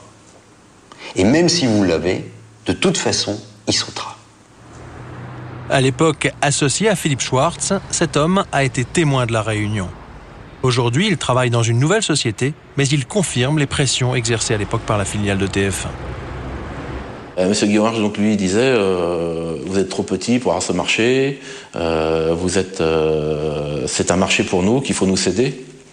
Donc, et qu'est-ce que je dis à Monsieur Lelay si vous n'êtes pas d'accord, il va pas être content. Enfin, Philippe a dit non, vous avez rien à lui dire, quoi. Nous, ce marché-là, c'est le nôtre. Pour l'instant, ça reste comme ça, quoi. Et donc là, il était un peu fâché, quoi. Et puis il s'est levé et il a dit de toute façon, c'est un marché que vous n'aurez pas. Et voilà. Et puis il est parti comme ça. Il a dit c'est un marché que vous n'aurez pas. De toute manière, vous n'aurez pas ce marché. Installé à 2 pas de la tour TF1 dans les Hauts-de-Seine, le PDG de VisioWave reconnaît par téléphone qu'il a bien proposé ces systèmes à Philippe Schwartz, mais il dément avoir exercé des pressions. De report en rendez-vous raté, il finira par nous poser un lapin le jour prévu pour l'interview. Je travaille pour Canal+, on a un rendez-vous avec Yann Guyon-Var. Il est en rendez-vous dans Paris. En Paris? D'accord. Et il va pas repasser, je pense. En un mois, nous ne serons jamais parvenus à interviewer les dirigeants de VisioWave sur cette affaire. Ce qui est certain, en revanche, c'est que quelques mois après cette fameuse réunion, Nicolas Sarkozy remplace Charles Pasqua à la tête des Hauts-de-Seine. Et là, il annule le marché attribué à Philippe Schwartz, alors que celui-ci n'a commis aucune faute. S'agit-il d'une coïncidence? Le Conseil général a-t-il accédé à des sollicitations de la filiale de TF1? Rien ne le prouve. Selon Nicolas Sarkozy, il s'agissait d'un changement de politique. J'ai considéré que l'idée de mettre des caméras vidéosurveillance pour surveiller la totalité des collèges du département n'était pas une bonne idée. Pourtant, un an auparavant, voilà ce que Nicolas Sarkozy déclarait à propos de la vidéosurveillance. Je ne vois pas en quoi et qui peut penser que mettre des vidéos à un certain nombre d'endroits, ça soit un élément d'une société dictatoriale. Au cours de notre interview, Nicolas Sarkozy finit par reconnaître que s'il a annulé le marché accordé à Philippe Schwartz, c'est notamment parce que la taille de ces sociétés lui posait problème. Il ne me semblait pas que les entreprises qui avaient remporté le marché avaient une surface suffisante pour assumer un tel marché. Elles avaient pourtant la taille requise, cela avait été vérifié par le Conseil général, mais Nicolas Sarkozy a préféré ne pas en tenir compte. Je pense qu'une société de 3 ou 4 personnes ne peut pas prendre un marché de cette ampleur. Et pourtant, le Conseil général avait choisi. Eh bien, je l'ai annulé. C'est extraordinaire. Il proclame qu'une entreprise comme moi est bien trop petite pour un marché aussi grand. Tout le monde affirme se battre pour la liberté d'entreprendre et l'entreprise, etc., et les petites et moyennes entreprises. Et en fait, les gens de pouvoir, dont Nicolas Sarkozy, ça, par contre, je suis affirmatif, eh bien, favorisent les grandes entreprises. Si Philippe Schwartz ressent aujourd'hui un tel sentiment d'injustice, c'est peut-être parce qu'après avoir annulé son marché pour un réseau de vidéosurveillance, le département a relancé un audit pour un projet comparable. Exactement la même chose que moi. Vidéosurveillance des collèges, objectif déployer un réseau de vidéosurveillance aux abords des collèges avec des... Mais aujourd'hui, le patron des Hauts-de-Seine conteste l'interprétation de Philippe Schwartz. Il n'y aura pas d'équipement vidéo sur les collèges du département des Hauts-de-Seine. Le nouvel audit le prévoit pourtant. Absolument pas. Le lot numéro 10. Absolument pas. Ce lot numéro 10, nous en avons obtenu une copie. Il prévoit bien de réfléchir à un réseau très haut débit pouvant servir à la surveillance vidéo des collèges. Nous le montrons à Claude Guéant, aujourd'hui conseiller de Nicolas Sarkozy au département des Hauts-de-Seine. Je suis pas au courant. Il faut que je revoie ça. Ça, c'est très curieux. Oui. Réseau très haut débit, surveillance des abords des collèges vidéo. Vous comprenez que lui dise en fait finalement j'avais un projet qui a été choisi par le Conseil général, on me résilie et on relance le même projet. Je ne suis pas au courant de ce lien. Après cette interview, Nicolas Sarkozy demande au directeur général du département de nous recevoir. Celui-ci nous affirme que la partie vidéosurveillance des collèges du lot numéro 10, qui vient d'être confiée à un bureau d'études, n'a plus aucune valeur. Le lot qui a été attribué est un lot infrastructure technique publique, réseau très haut débit. C'est celui-là. C'est ce lot numéro 10, qui a été à l'exception d'un projet qui n'existe plus, qui est celui de la vidéosurveillance. Et où est-ce que c'est marqué que c'est à l'exception de la vidéosurveillance que ça a été attribué? Tout simplement parce que depuis lors, le schéma directeur informatique a été révisé. Je ne demande pas pourquoi. Attendez, je ne demande pas pourquoi. Où est-ce que c'est marqué? C'est marqué dans la lettre de commande. J'aimerais bien l'avoir. Je vous la donnerai. Super. Aucune difficulté. D'accord. En dépit de cette promesse, Christophe Mirmand ne nous communiquera jamais cette fameuse lettre de commande et finira par reconnaître par téléphone qu'elle n'existe pas. Quant à Nicolas Sarkozy, il tient à démentir par avance tout favoritisme envers la filiale de TF1. Je vous pose la question, est-ce qu'un marché a été signé avec cette société? Est-ce qu'un marché a été signé? Pas encore. Bon, pourquoi pas encore? Là, ça devient désagréable, ce que vous dites. Non, on ne sait pas. Non, mais je vous le dis. En fait, si aucun marché n'a encore été signé au printemps 2005, c'est parce que le nouvel audit lancé par le Conseil général est toujours en cours. Philippe Schwartz, lui, a saisi la justice dans l'espoir d'obtenir l'indemnisation à laquelle il estime avoir droit.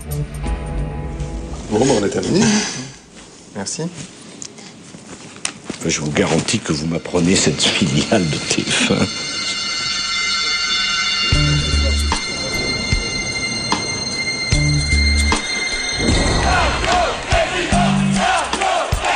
Un fils d'immigré aristocrate qui aimerait bien devenir président, un ministre de l'Intérieur au bilan un peu idéalisé, un avocat d'affaires qui a su devenir l'ami de grands chefs d'entreprise.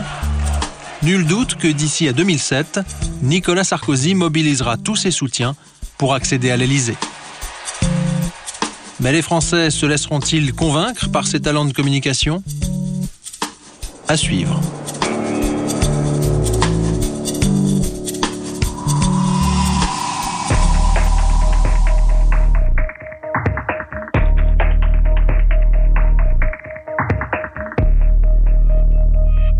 Vous avez eu relativement, pas facilement, mais vous avez eu accès à pas mal de choses. Il n'y a pas eu trop de demandes de contrôle de sa part. Ils vous ont laissé bosser ou pas? Au départ, ils nous avaient promis que oui. Au départ, en fait, ils nous ont dit oui, il n'y a pas de problème, vous pourrez nous suivre, suivre Nicolas partout. Dans les faits, c'était quand même beaucoup plus compliqué. Et ils verrouillent. Parfois, ils en trouvent une porte, on fait une image, mais la perche du micro, elle n'est pas la bienvenue. Et la vraie coulisse, moi, j'ai rarement vu un homme politique avec lequel on a aussi peu de coulisses. En général, pas dans la bagnole de Jacques Lang, avec Juppé, avec des gens comme ça. On attrape des petits moments de vérité, on attrape des petits moments de réunion, des discussions avec les collaborateurs. Je me souviens très bien de leur connaissance technique du truc. C'est-à-dire, nous, on a cette tradition dans cette émission de filmer le bonjour. C'est-à-dire que le truc bruit de décoffrage, la personne arrive, bonjour monsieur, comment ça va? Il voit que la caméra tourne, il dit oh là là, vous éteignez ces caméras. Ils savent très bien tuer le live, comme on dit dans le métier, quoi. C'est-à-dire ne pas laisser trop d'accidents de tournage, ce qui fait l'intérêt finalement de beaucoup de documentaires politiques. C'est le meilleur qui existe de tous les hommes politiques droite-gauche confondus en termes de com. Il la maîtrise, mais mieux que nous tous, à la limite des gens de l'image. Et puis ce qu'il faut lui reconnaître, ce qui est assez rare dans 90 minutes, c'est qu'un ministre, ou un homme de cette importance, ait accepté de répondre à toutes les questions sans les demander à l'avance. Moi, il y a quand même un truc qui m'a laissé un goût un peu bizarre dans la bouche, c'est qu'on négocie une interview, ils sont d'accord pour 2 heures, on attend l'interview 3 mois, là-dessus, la veille de l'interview, on n'a toujours pas le feu vert pour l'interview, finalement c'est 1 heure, et quand il arrive, il dit c'est combien de temps? Mais on en a pour combien de temps d'interview? 1 heure. Ah non. On a été vachement déstabilisés, on avait 19 questions, on en a rayé certaines, et on a eu du mal à aller quand même parfois un peu au fond des choses, parce qu'on se disait dans un quart d'heure il peut se lever. Moi je sais que ça m'a gêné dans l'interview. Donc quelque part il est assez malin, c'est-à-dire qu'il parle, mais il déstabilise. Il est assez fort. Nous, on apporte une sorte de différence. Il est bien, ce gars. Je suis désolée, mais...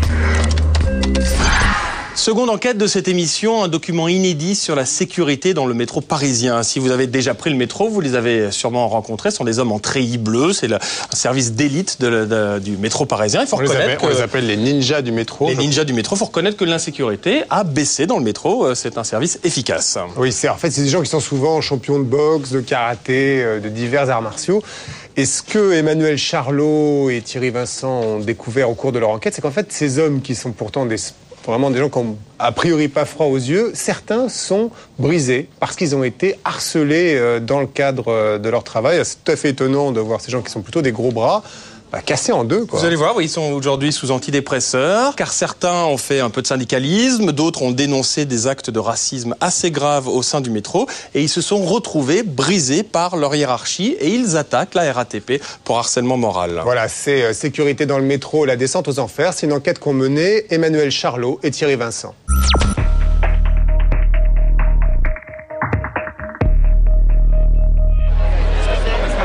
La sécurité, c'est la grande fierté du métro parisien. Le ministre de l'Intérieur, Dominique de Villepin, effectue une visite très médiatique dans les sous-sols du métro. Il est ici en compagnie d'Anne-Marie Idrac, ancienne ministre d'Alain Juppé, aujourd'hui PDG de la RATP, la Régie autonome des transports parisiens.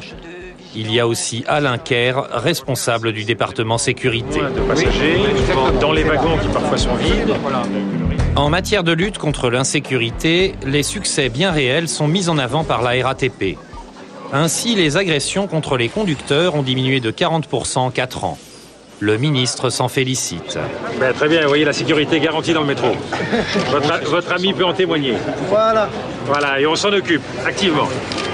Allez, bon courage. Ils sont 1100 agents de sécurité à assurer la protection des 9 millions de voyageurs qui empruntent chaque jour le métro ou les bus de Paris et banlieue.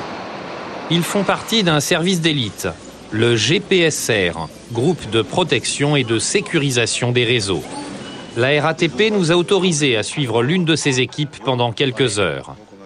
Ce jour-là, tout est calme, peu d'interventions, si ce n'est l'assistance à un SDF blessé ou un rappel à l'ordre ferme mais courtois à un passager. Dans ces cas-là, monsieur, vous venez nous voir ou l'agent de station. Parce que ça, c'est passible d'un procès verbal, monsieur. D'accord ? Ok. Mais il y a le revers de la médaille. Aujourd'hui, des agents du GPSR parlent de discrimination syndicale, voire raciale, et de noyautage par l'extrême droite. Et ceux qui contestent ces dérives se disent harcelés. La vie interne du GPSR ressemble parfois à un cauchemar. La RATP use de tous les moyens qui sont possibles pour faire craquer l'agent, pour qu'il se soumette ou qu'il se démette. Ceux qui sont reconnus, qui harcèlent, ils ont de la promotion. Donc on favorise le harcèlement. Si ne pas laisser faire n'importe quoi, ça s'appelle harceler les gens, moi je veux bien. Mais on n'est rien, nous on est petits. Surtout quand on s'appelle Karim. Vous pouvez pas savoir à quel point on est petit. Et il y aurait un cas. Non, mais il y a des dizaines de cas d'agents qui se plaignent de propos racistes, même xénophobes. Moi, je parlerais même de fascisme.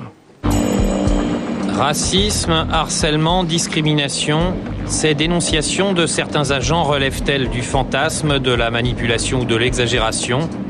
Pour le savoir, nous avons passé plusieurs semaines à enquêter sur ce service d'élite qu'est le GPSR, le service de sécurité du métro. C'était le 15 février 2005, une audience en apparence anodine au tribunal d'Évry, en banlieue sud de Paris. Pourtant, c'est un événement sans précédent pour la RATP. Pour la première fois, un agent de maîtrise du GPSR se fait condamner au pénal pour harcèlement moral et agression physique envers l'un de ses subordonnés. L'agent de maîtrise a été condamné à 4 500 € de dommages et intérêts et d'amende. Il conteste les faits et a fait appel, mais il n'a pas souhaité répondre à nos questions. La victime, c'est William Voisin, délégué syndical au GPSR. Il a eu le tort de dénoncer inlassablement l'autoritarisme de la direction. Depuis, il se dit harcelé par son chef et les incidents se multiplient entre l'agent de maîtrise et son employé. Et un jour de novembre 2003, lors de la pause déjeuner, le ton monte vraiment. Et il a quitté la cuisine et alors que je me levais pour fermer la porte pour pouvoir manger plus tranquillement avec mon collègue. Ce dernier a fait demi-tour, m'a littéralement agressé physiquement en me projetant contre le mur avec l'aide de la porte, occasionnant une blessure à l'épaule. L'histoire peut paraître anecdotique, mais ce n'est pas la seule affaire de harcèlement. Autre plainte, celle de Mohamed Soudani, un ancien footballeur international tunisien qui s'est lancé dans le syndicalisme au GPSR. Ça déplaît à son supérieur, Philippe Charme, qui le prend en grippe. Soudani se dit harcelé et il finit par sombrer dans la dépression. Les dégâts sont là, les dégâts sont énormes. Il y a des morceaux à coller, il y a la santé. Bon ben, à l'époque, j'ai songé à partir. À partir, c'est-à-dire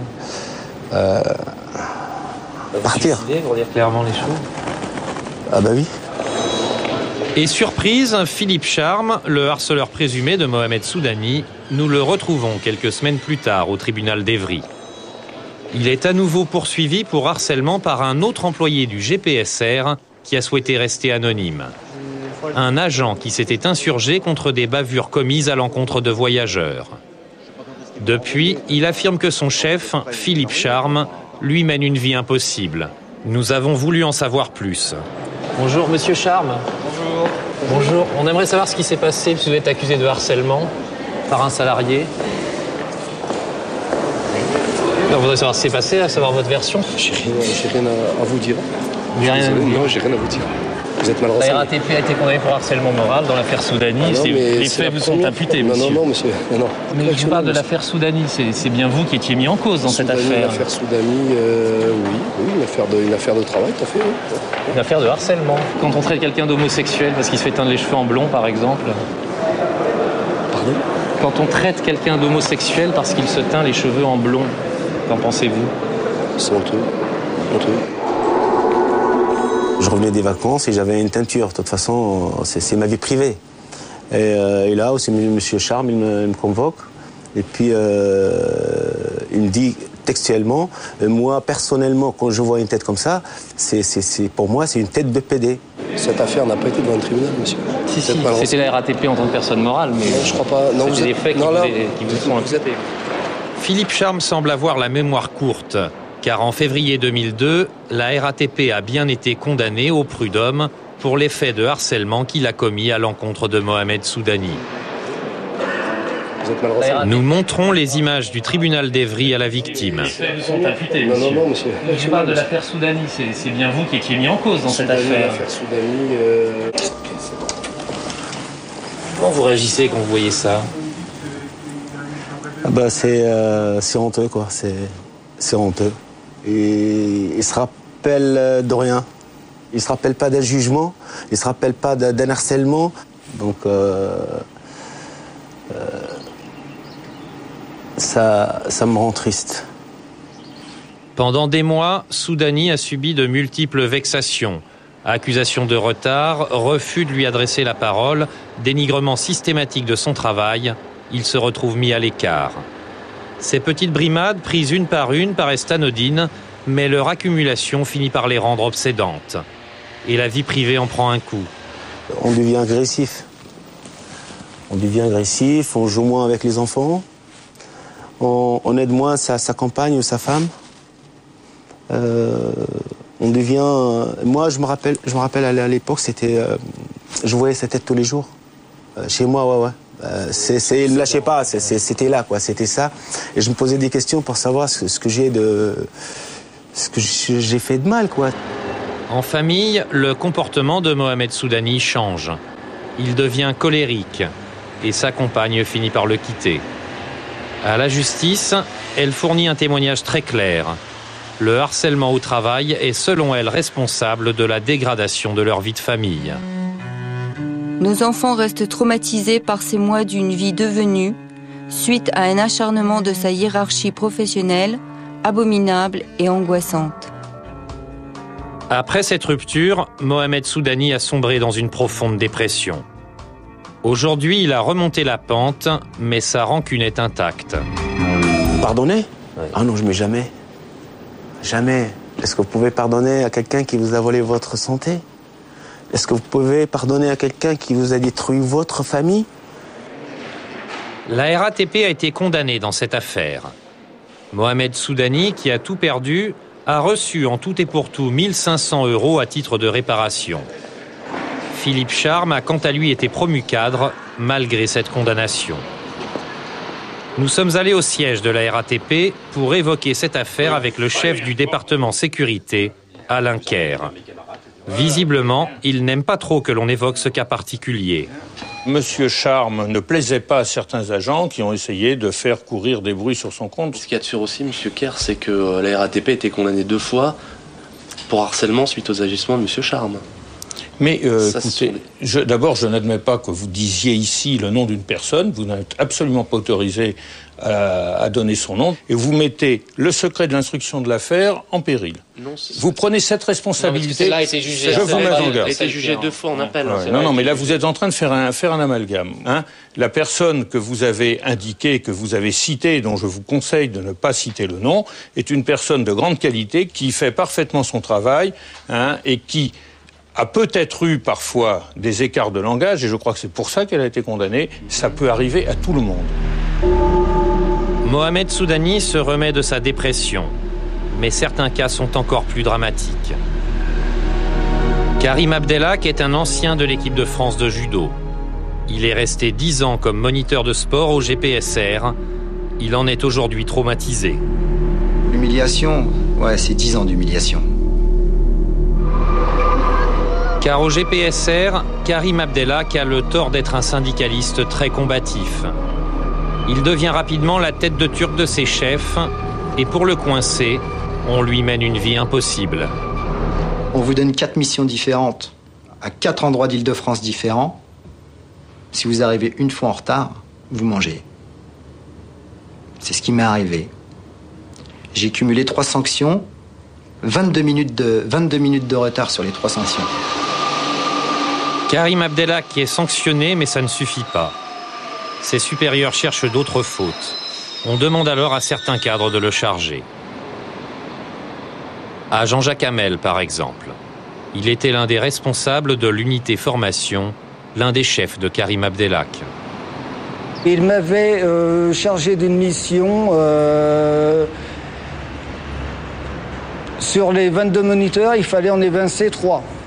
Et les 3, qui étaient-ils? Eh bien, c'était surtout des délégués syndicaux. On vous a demandé, vous, d'éliminer M. Abdelhak? Alors, oui, M. Abdelhak était la cible favorite de la direction. Nous avons retrouvé un autre cadre qui a lui aussi été chargé de harceler Karim Abdelhak. Il a souhaité rester anonyme. Karim Abdelhak, mon responsable, me demandait de le fliquer, de faire des rapports sur lui pour pouvoir le planter, quoi. Ces 2 cadres ne se sont pas prêtés au jeu. Mais Karim Abdelhak n'est pas au bout de ses surprises. Vous savez, dans cette entreprise, on n'a pas hésité à m'accuser de tentative de viol pour me faire partir. Cette accusation très grave a été portée à plusieurs reprises par l'un des chefs de Karim Abdelhak, notamment en présence d'un délégué syndical. Lui, il me dit, vous savez, il est accusé d'attouchement sexuel, harcèlement sexuel. Il n'est pas tellement défendable, hein.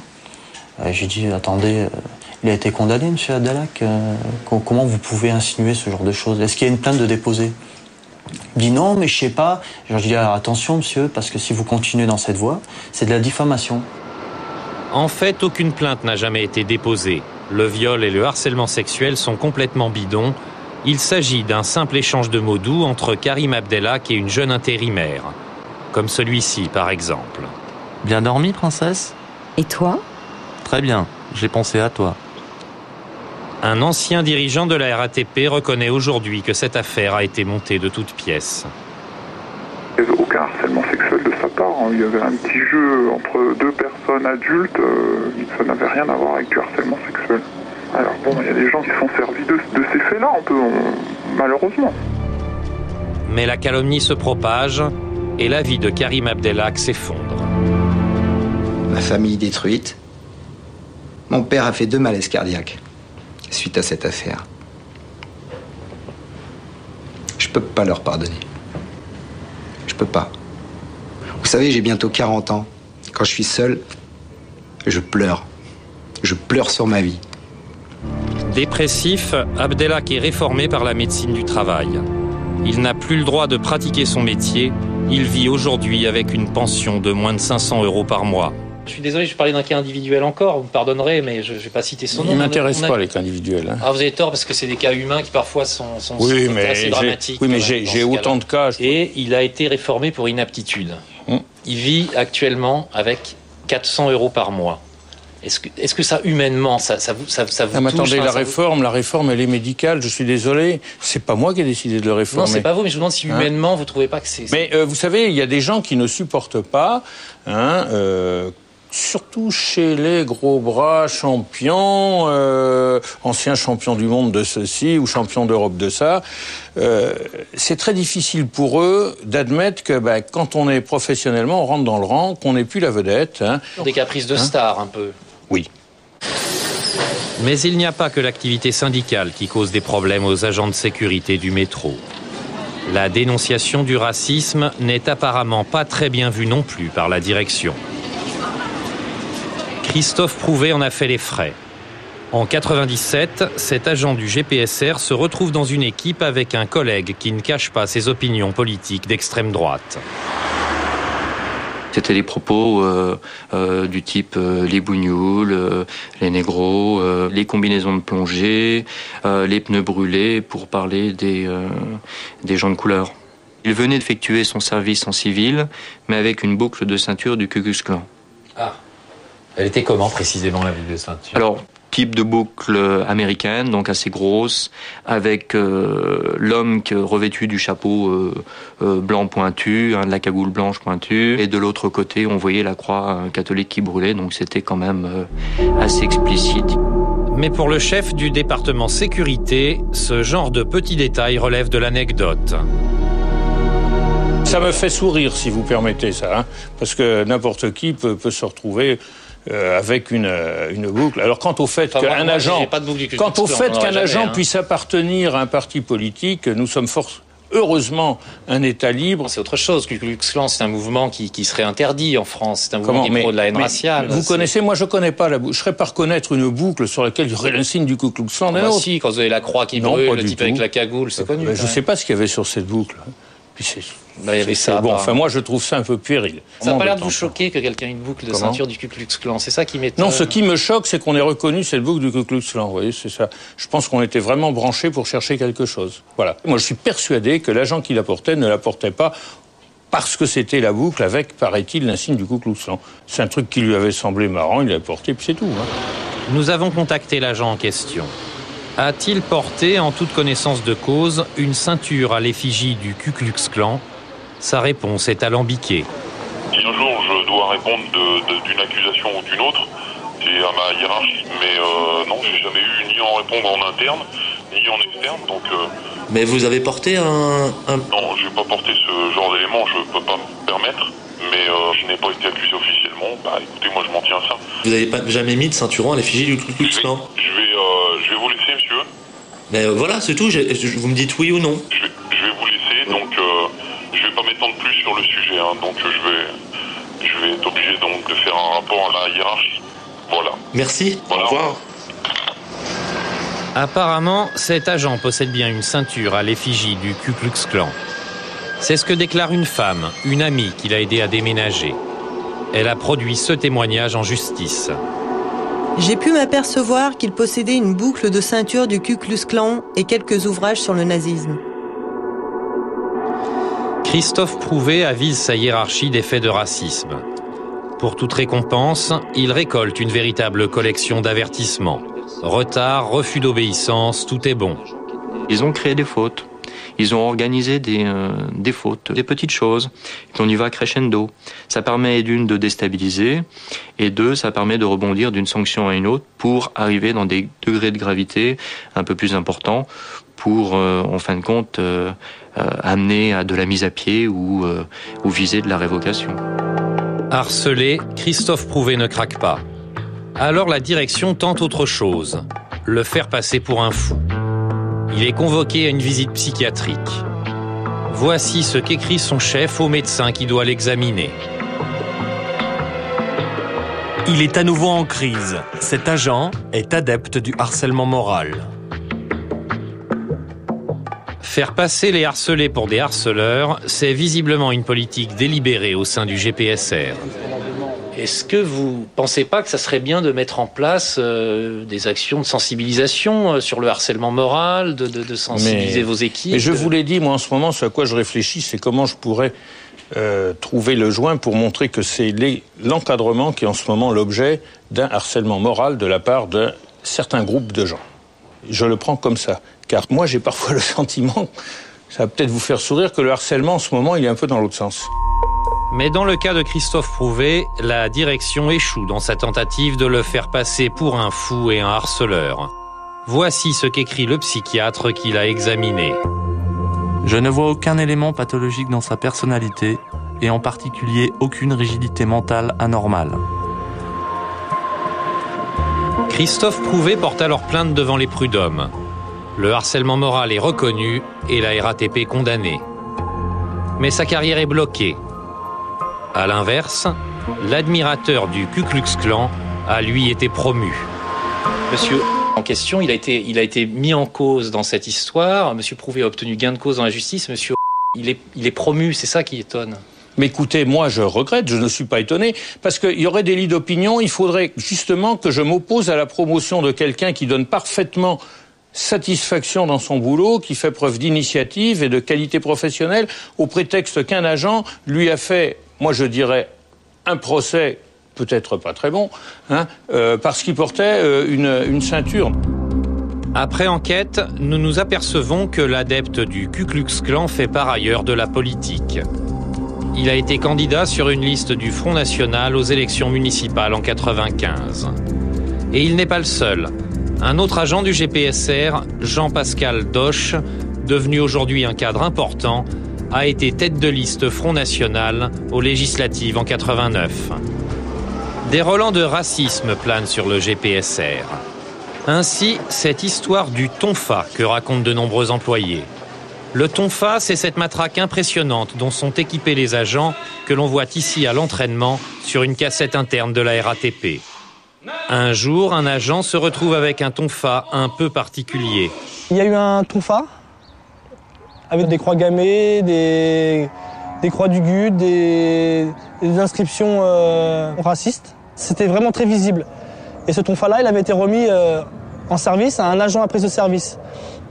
On n'a pas fait attention, des fois on est dans nos pensées, on le prend, on le met à l'étui et on part. Et on a été pris à partie par une voyageuse.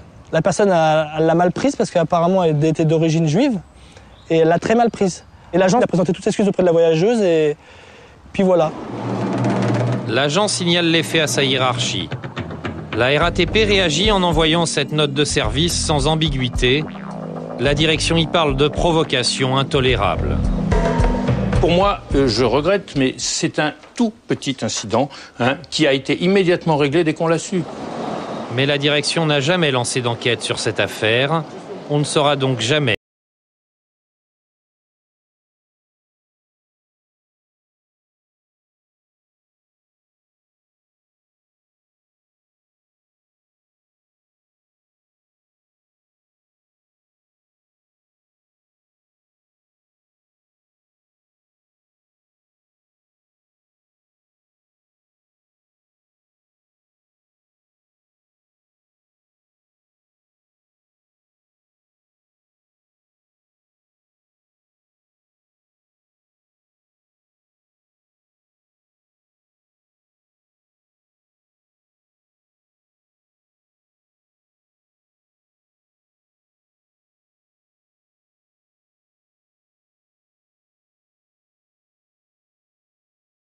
De répondre à nos questions.